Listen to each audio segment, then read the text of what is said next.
Young Dolph's killer just folded in court and spilled everything.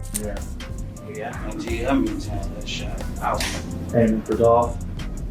I ain't Dolph. Was he able to say anything to y'all, or was he able to run or get away at all? I shot through the glass, so I want close up on him. When things get wild, he didn't simply acknowledge that he had fired the shot. He asserted that Yo Gotti was responsible for everything and that Big Juke issued the order. It's said that Gotti might end up in handcuffs at any moment. Let me now explain it. Imagine this, when the streets began to speak and the truth was revealed. One of the cats who reportedly blew out Young Dolph's candle is sitting on the witness stand in a Memphis courtroom, ready to violate the ultimate hood taboo.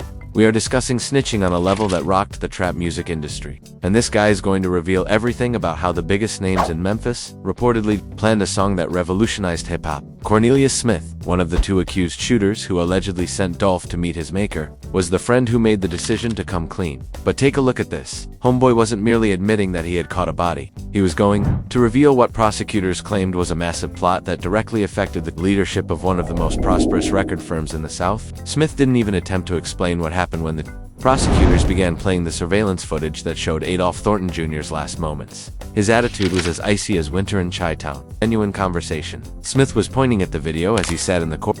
Say y'all. Yeah, this is right there. Stop it here.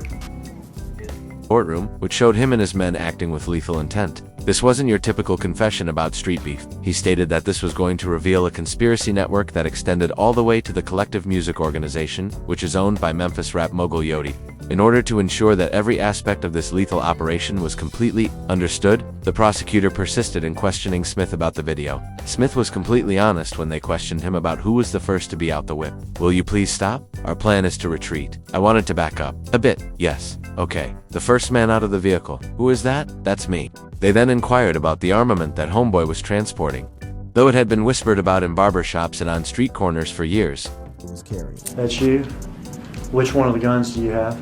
I got the little Draco stab on. Okay, that's that semi-automatic weapon, is that right? Yeah. You ever shot that thing before? The narrative Smith was about to share had never been told aloud in a courtroom where it could condemn people to life in prison. The intricate network of connections, rivalries, and street politics that preceded the tragic day on November 17, 2021. When Young Dolph was smoked inside Makata's homemade butter cookies in Memphis, taking 22 shots to the dome, neck, back, and arms must be understood before delving deeply into Smith's explosive testimony that rocked the entire trap scene. After dropping his CD, High-Class Street Music for American Gangster, in 2014, Young Dolph twisted Yo Gotti's offer of a record deal, which is when this fatal feud began. What appeared to be a simple business decision would become one of the most perilous and eventually fatal vendettas in hip-hop. Dolph's justification was as straightforward as a Sunday morning. He would rather make an investment in his own bag than ride the wave of another musician. However, based on later evidence and interviews, Yo Gotti felt some sort of emotion after being rejected. The ruthless Memphis trap scene was set to turn into a full-fledged battlefield. It wasn't simply the music that caused animosity between these two Memphis trap lords. It was about territory, respect, and who was actually in charge of the city's rap scene. Born and raised in the streets of Memphis, Dolph became one of the most successful independent artists in the game by starting from scratch and building his paper route empire. Many viewed his refusal to join with CMG as an outright betrayal of Gotti's influence within the Memphis hip-hop community. A corporate dispute swiftly devolved into a personal one. Dolph vented his frustrations on Twitter in February 2016, claiming that Gotti had changed from being a Hash 1 fan and wanting to sign me to being my biggest enemy, a quarrel that would eventually result in street violence, social media bickering, and diss recordings was sparked by this public call-out. When Dolph named his album King of Memphis, it was interpreted as a direct jab at Gotti, who had long referred to himself as the King of Memphis, and the feud escalated to a whole new level. Rap dominance wasn't the only issue here anymore. In Memphis, trap music, it was about who would wear the crown. However, when Gotti's CMG artist Black Youngstar began acting rashly, things became really heated. Youngstar turned what had been a verbal sparring match into an actual street fight in March 2016, after threatening to slap Dolph on Instagram and even pulling up to him with his hood strapped up. The violence that ensued was quick and horrifying. More than 100 shots were fired at Dolph's bulletproof SUV in Charlotte, North Carolina, in February 2017. Igniting his whip, incredibly, Dolph lived to play his diss track later that same night, demonstrating the kind of gangster persona that made him a Memphis legend. However, there were other attempts on his life after that. Dolph had to be taken to the hospital after being shot up in Hollywood in September 2017, outside a Shoe Palace store. Gotti was first listed as a subject of interest, but the LA eventually exonerated him. Dolph just seemed to get harder as a result of these attempts on his life. He continued to make noise, expand his business, and maintain his reputation as an independent figure in a field that was becoming more and more dominated by big labels and their underground affiliates. However, other influential individuals believed that Dolph's ongoing prosperity and independence were a problem that needed to be resolved once and for all, as Cornelius Smith would later testify. In 2017, Young Dolph discussed his thoughts on the continuing feud with the Breakfast Club. Dolph was straightforward about his stance when they questioned him about whether he could respect his opponent in spite of their differences. He made it obvious that respect was vital to him, and described a meeting in which he felt totally humiliated by his rival's remarks regarding his own musicians. Dolph remained adamant about his position, despite the interviewer's persistent questions about whether the situation could ever be resolved. Anthony Big Juke Mims, Yotti's older brother and a crucial player in CMG Street activities, was the primary actor in these accusations. Prosecutors claimed during Smith's evidence that Big Juke had placed a $100,000 reward on Young Dolph's head, a revelation that rocked the hip-hop scene. However, Big Juke's purported role in this plot would always be a mystery. Memphis Police Department has not made any arrests in relation to the murder of Big Juke, who was smoked outside a Memphis restaurant on January 13, 2024. Others questioned whether he was silenced before he could reveal what he knew about the entire plan, while others conjectured that his murder was retaliation for Dolph's death. The participants in this lethal game were starting to emerge. Cornelius Smith and Justin Johnson, also known as Straight Drop in the Streets, would be named as the other shooters. Smith's testimony, however, claimed that they were merely the triggerman in a far wider scheme that supposedly extended to the top echelons of one of Memphis's most prosperous record firms. The ruthless logic underlying the hit became further clearer as the prosecution worked with Smith to dissect the evidence. Smith's response to their questions regarding his motivation and thoughts during the shooting disclosed the financial incentive. What you see, what are you feeling? I want to feel nothing at the time. I ain't gonna let it. I want to feel nothing at the time. Out here, trying to get some money. Trying to get some money? Bet you probably would have wasted on oxycodone and ecstasy. You shot that gun a bunch? Right in. Financial incentive for the crime. Smith's testimony exposed more than simply a haphazard street feud after a botched heist. Prosecutors said Hernandez Govan, the alleged mastermind with ties to both the music industry and the streets, planned the methodical hit operation, which Big Juke allegedly ordered. Smith's in-depth account of the actual shooting was the most horrifying aspect of his testimony. Smith was brutally honest in his response to the prosecutor's questions regarding his Yeah, I can't tell you how many times I shot out. Aiming for Dolph? Oh, man, Was he able to say anything to y'all, or was he able to run or get away at all? I shot through the glass, so I want close up on him. I'll shoot through glass. Smith continued to break down the attack with disturbing detail. I saw him standing by the window. I just got out and started shooting. Proceed till Justin shoots. There with the handgun. Who's that? his objective and motivation. Clear from the testimony that Young Dolph was not the only person involved. There were reportedly other planned hits on Paper Route Empire musicians, indicating a concerted effort to dismantle Dolph's label and all of its members. As Smith proceeded to spill tea and depict meetings, planning sessions, and promised bread, the courtroom started to comprehend the extent of the accusations made by the prosecutors. The most startling discovery was still to come. Smith testified that Hernandez Govan was supposed to get $20,000 for the hit, while he and Johnson were allegedly promised $40,000 each. Perhaps most unsettling, though, was the purported implication that Johnson needed to kill Young Dolph in order to land a record deal with CMG, transforming murder into a perverse tryout for a rap career. The conspiracy behind the trap game is revealed. The whole extent of the purported conspiracy emerged like a trap house being invaded at daybreak as Cornelius Smith persisted in dropping bombs on the witness stand. Allegedly, what had begun as industry beef had turned into something far more sinister. A well-planned scheme that, according to the prosecution, went right to the core of one of the most prosperous hip-hop empires in the South. The actual hit had not gone as planned. It was not one-sided violence. As Smith disclosed in his testimony, Marcus Dolph's younger brother had been present and had retaliated, putting the accused shooters in risk. Smith described the shootings, chaotic aftermath, and his discovery that they had captured some hot shots from Retaliation. Fire. Did you know that he shot back at y'all? I ain't noticed until we pulled out. There was a bullet hole in my side window. And I told Jeff, man, I'm hit. He was like, I'm hit too. Smith continued to describe the injuries he and Johnson caught during the shootout. So I see I'm hit back on my leg, and I see a bullet hole in my sweater. So Smith's testimony was strengthened by the physical evidence that supported his version of events, which was the fact that both of the suspected shooters had been shot during the assault. The injuries, however, appeared to have increased their desire to complete the task for which they had purportedly been paid, rather than deterring them from continuing on their objective. Smith explained how they kept an eye on one another during their getaway even after gaining lead. During their escape, I'm telling him, making sure we on Rick, making sure he's straight. I'm like, you alright? He's like, yeah, I'm straight, I'm straight.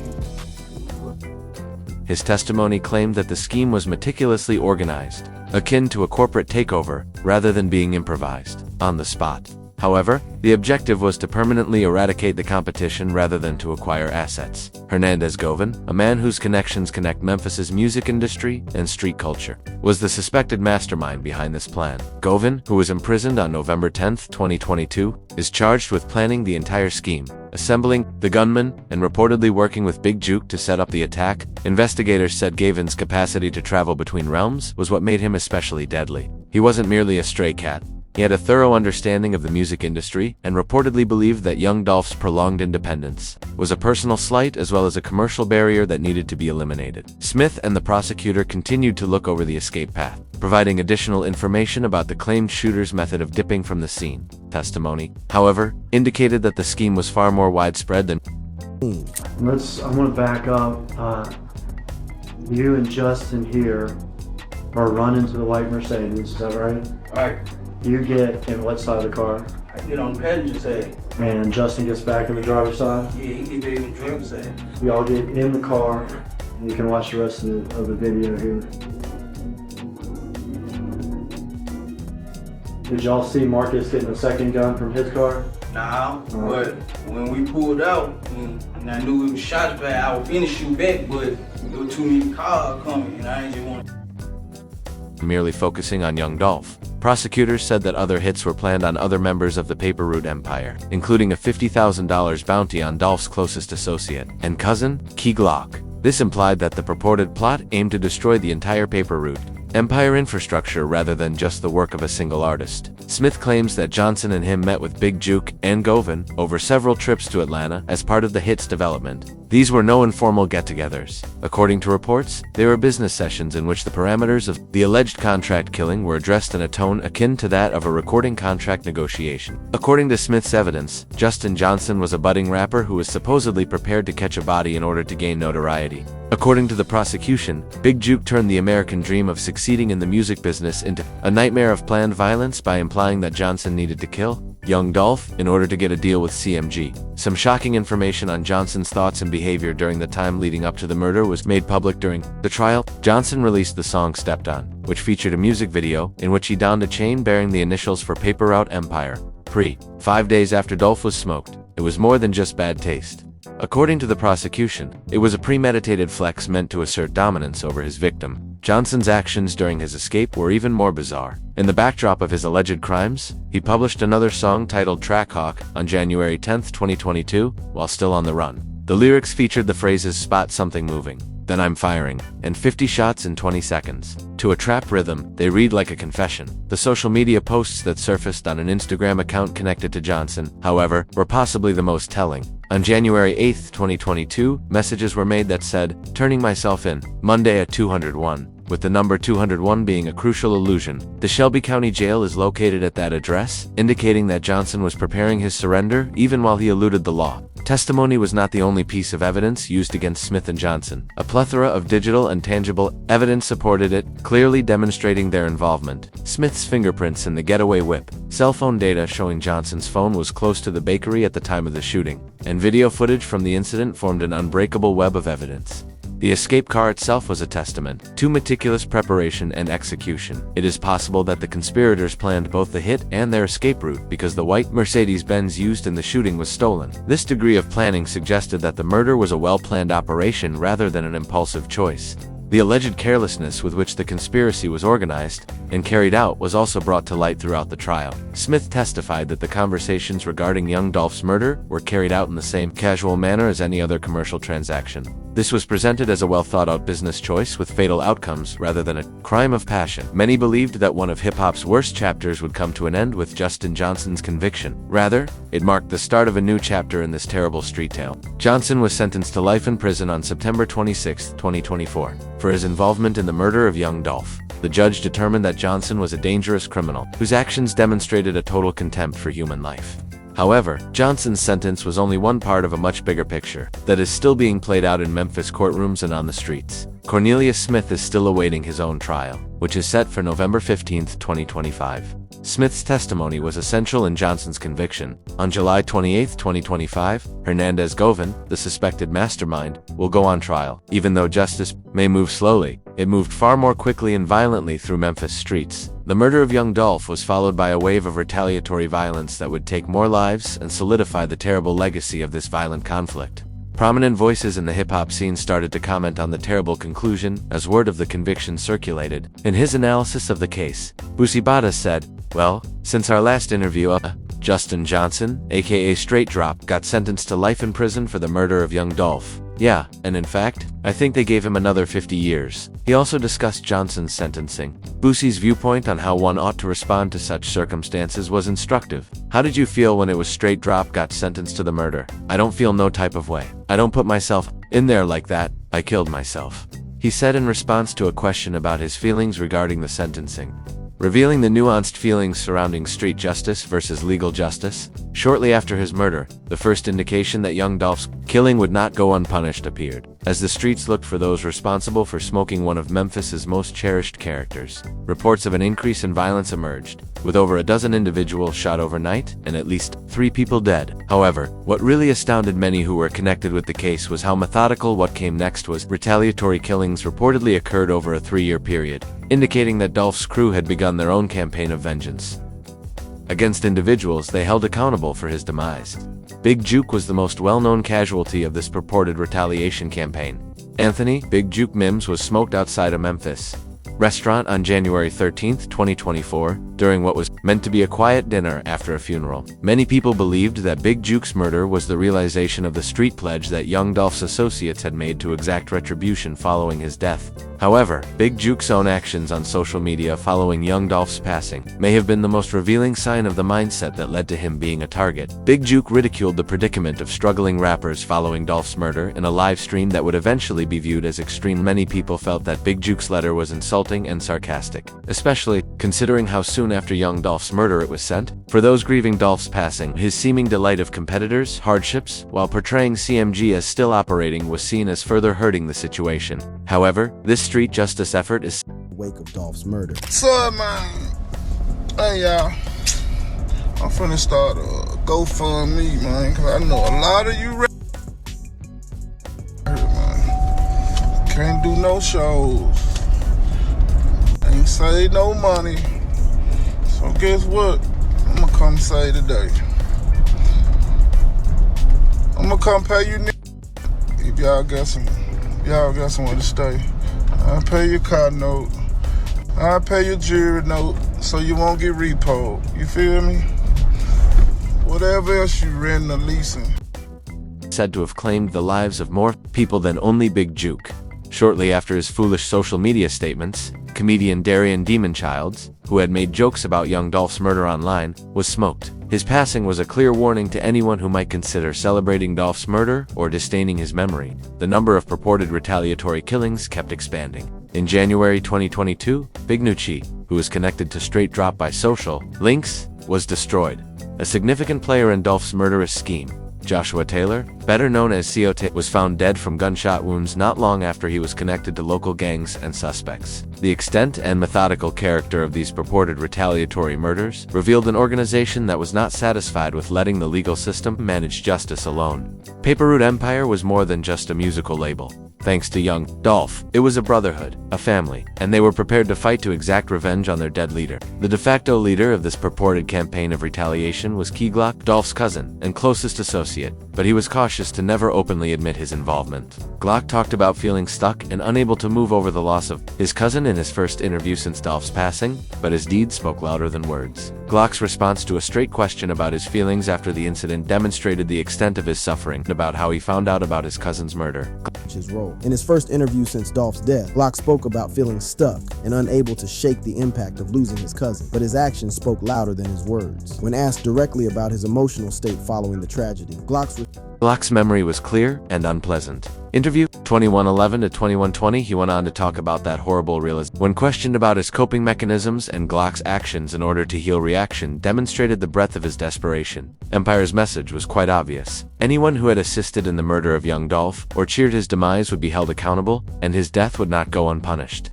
This went beyond merely using the legal system to pursue justice. This was about the same brutal efficiency that had supposedly been employed to plot Dolph's murder street justice. Beyond the immediate participants, this cycle of violence had far-reaching effects. The effect on the family of Young Dolph has been incalculable.